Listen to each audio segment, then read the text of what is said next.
জনপ্রিয় সঙ্গীত শিল্পী তানভীর ইভানের নতুন গান আকাশ প্রকাশের পর থেকেই শ্রোতা মহলে ব্যাপক সাড়া ফেলেছে। তীব্র আবেগময় ও রোমান্টিক ঘরানার এই গানটি প্রকাশের পরপরই সোশ্যাল মিডিয়ায় ট্রেন্ডিংয়ে উঠে আসে তার গান। সুর ও সঙ্গীতায়োজন করেছেন সমসাময়িক সময়ের জনপ্রিয় সঙ্গীত পরিচালক পিরান খান। তার তৈরি মেলোডি এবং আধুনিক মিউজিক অ্যারেঞ্জমেন্ট গানটিকে দিয়েছে এক ভিন্ন মাত্রা। ধীর লয়ের আবেগঘন সুরের সঙ্গে মিলিয়ে তৈরি হয়েছে এমন এক পরিবেশ যা শ্রোতাদের সহজেই অনুভূতির সঙ্গে যুক্ত করে। আকাশ গানের মূল থিমে ফুটে উঠেছে হারিয়ে যাওয়া ভালোবাসা, না বলা কথা এবং স্মৃতির গভীর বেদনা।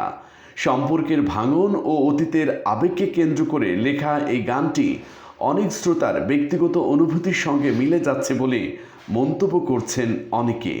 বিশেষ করে যাদের জীবনে বিচ্ছেদ বা স্মৃতির কষ্ট রয়েছে তাদের কাছে গানটি এক ধরনের আবেগময় প্রতিচ্ছবি হয়ে উঠেছে। প্রকাশের পর থেকেই বিভিন্ন সোশ্যাল মিডিয়া প্ল্যাটফর্মে গানটির ক্লিপ, রিলস ও কভার ভিডিও ছড়িয়ে পড়েছে। ইউটিউব সহ অন্যান্য মিউজিক প্ল্যাটফর্মেও গানটি দ্রুত ভিউ ও শেয়ার পাচ্ছে। অনেকে মন্তব্য করছেন তানভীর ইভানের কণ্ঠে আকাশ তার ক্যারিয়ারের অন্যতম হৃদয় ছোঁয়া ও পরিপক্ক একটি গান হিসেবে জায়গা করে নিতে পারে। বিনোদন ডেস্ক, আনন্দবাজার।